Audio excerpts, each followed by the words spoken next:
Welcome to the 133rd installment of Ear to the Ground, the Land Stewardship Project's audio podcast on family farming, sustainable agriculture, local food systems, and local democracy. I'm Brian DeVore, editor of the Land Stewardship Letter. As a former healthcare professional and a member of the Shakopee Mdewakanton Sioux community, Lori Watso has long been aware of a hard truth.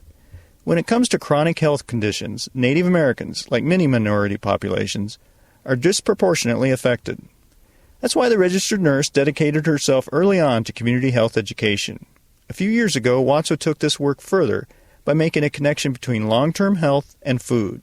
The result of that awareness is Wazupi, a unique farming operation that Watso hopes will play an important role in bringing members of the Shakopee Mdewakanton Sioux community closer to the land and thus control over their own health and future. Wazupi, which is Dakota for garden, is a 10-acre operation just down the road from the tribe's Mystic Lake Casino in Prior Lake, Minnesota. Wazupi is home to a 100-member tribally supported agriculture vegetable operation, a pastured chicken enterprise, an orchard, heritage seed repository, 120 honeybee hives, and a maple syrup enterprise. Wazupi sells products through 2 area farmers markets and provides classes on everything from backyard chickens and wild foraging to preserving and processing homegrown food. Watso, who is the Secretary-Treasurer for the Shakopee Mdewakanton Sioux community, says Wazupi gets at the root of the matter. Why not show people not only the importance of healthy eating, but how healthy food is produced in the first place? Wazupi planted its first seeds in 2010, and in 2011, the tribe opened Mazopia, a now bustling natural foods market across the road from Mystic Lake Casino that carries fresh, local products, including produce, eggs, honey, and maple syrup from Wazupi. This has helped the community deal with a problem that disproportionately plagues reservations nationwide: the lack of good access to fresh, nutritious, and affordable food. I recently visited Wazupi, and while Watso sorted heritage seeds with garden director Rebecca Yoshino, we chatted about the importance of connecting food with community health and the unique role a garden like this can play in developing Native American sovereignty. My background is in health. I was educated as a registered nurse and also in public health administration. I did a very short stint in hospital nursing as a registered nurse, and after that, from that point on, I moved into community health education. All along, even before I went into nursing, growing up in Native communities and spending most of my free time on the Lower Sioux Reservation, was not new to me that Native people had number of chronic health conditions, health and social and economic indicators. Actually, any indicator that you look at when you're looking at populations, you can see that not only Native Americans but minority populations are disproportionately affected. So you can look at any health indicator and see that Native people are going to be affected disproportionately. Definitely when it comes to chronic health conditions.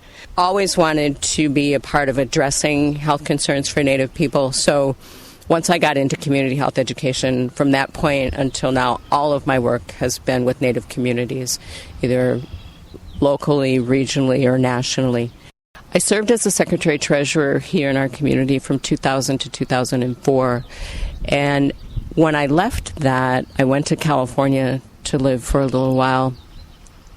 And it was there that I really began to maybe take to heart. I think I always understood, but I really took to heart the impact that food has on our health. It seems like such an obvious thing, but it took being there and having fresh food at my fingertips nearly every day to really understand it and to really know that we can make a difference by making different choices in what we eat. So I came back home. I came back to Shakopee. And so I started working in our wellness center. Our tribe was nice enough, generous enough to give me a position in our wellness center. And I was going to develop some programming around eating healthy to address our health problems. And it didn't take me long to decide that I was really kind of tired of talking to people about their health problems and talking to them about, if you would just eat differently, you could help yourself. Because I'd had lots of experience in community health education, I realized how difficult it is even to get everybody to wear their seatbelts or to quit smoking. These are some very personal, intimate decisions that I'm trying to help people make or change, and it's not easy. I kind of threw up my hands and said, you know what? Why don't we just feed people? Why don't we just show people what good food looks like, help them figure out how to utilize it? And I think eventually they're going to like it and their health will change. I've seen it change by people making conscious decisions to eat better. That's what happened. I made a proposal to our tribal government. I said, how about if we start an organic garden, a community garden, hopefully by not only presenting people with food, but giving people the opportunity to really reconnect with the earth and connect with their food. Maybe that'll energize people and help them to make some changes. So the tribe was very supportive and has been supportive since that time. We were so very fortunate to have the help of an organization called Dream of Wild Health. They're a Native nonprofit organization. Their farm is in Hugo. And I knew, at that time, I knew the director of that program, Sally Auger. I'd worked with her many, many years ago. And I knew that she was doing this gardening program. She gifted us with traditional seeds that had been shared with her. And she introduced us to a very fine gentleman who unfortunately has passed since then, but Bud Marquardt from the University of Minnesota. Changed our lives. He brought Rebecca to us, introduced Rebecca Yoshina to us, who's our farmer. Things could just not have been better, the way that things began and the people that fell into place. So that was our first season. Bud helped us a lot then, and Rebecca and I worked a lot and hard, and we had some volunteers. Each year we've been able to grow a little bit since then.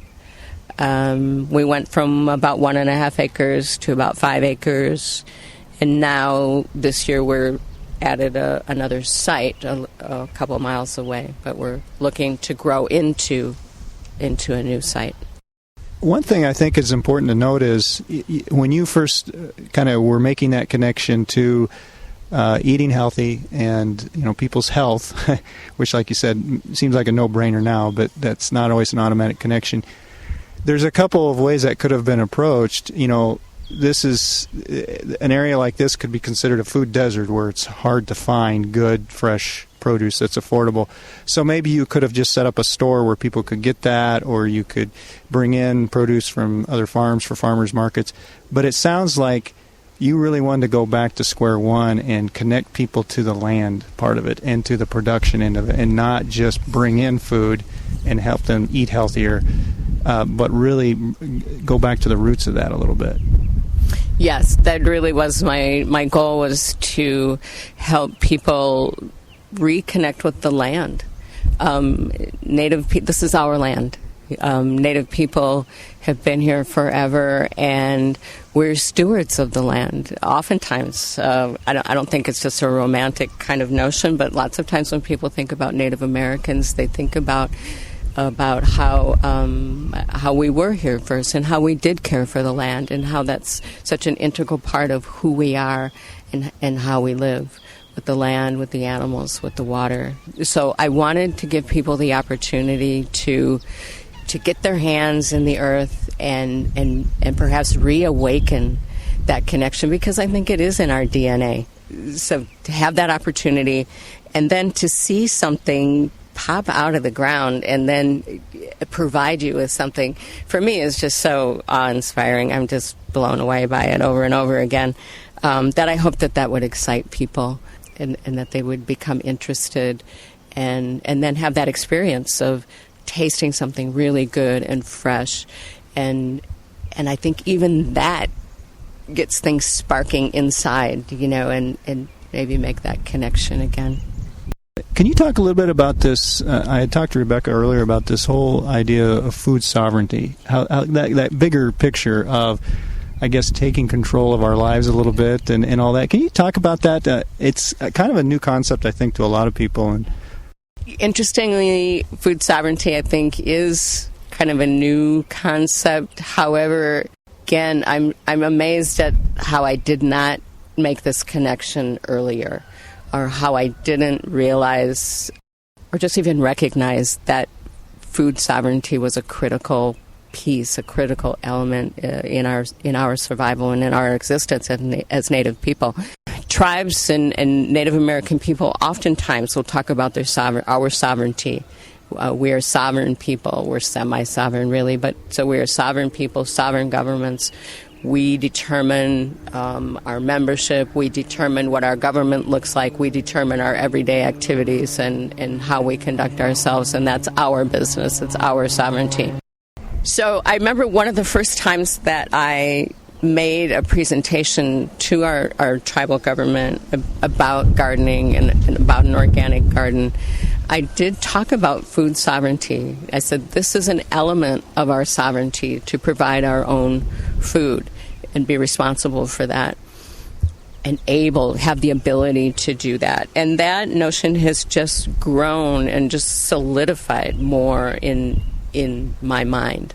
And I really do envision the day. My goal is to see the day when we have organic farming, that we're not just a garden, and we do call Wazupi a farm, but I mean a real full-out farm production. I want us to be an island. We have a wind generator, we have geothermal energy, we have roof gardens, we have prairie restorations, we have a water treatment facility. We do a lot. We do a lot to support our survival here. If everything else went away, could we survive right here? And we've done a lot to make that happen. And now food is the next thing. I'm so surprised it wasn't the first thing.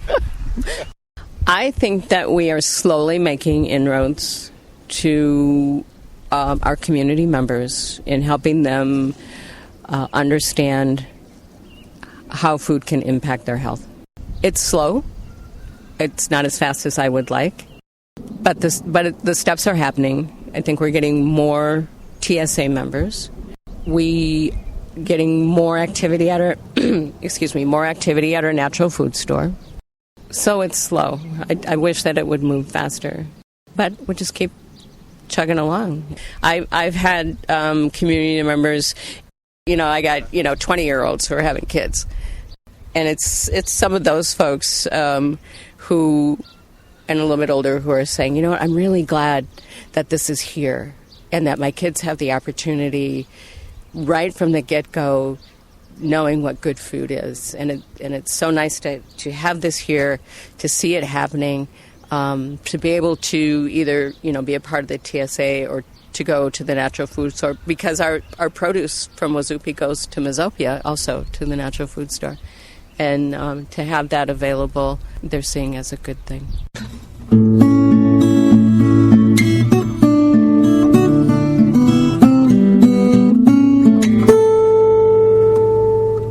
For more information on Wazupi, see www.smscwozupi.org.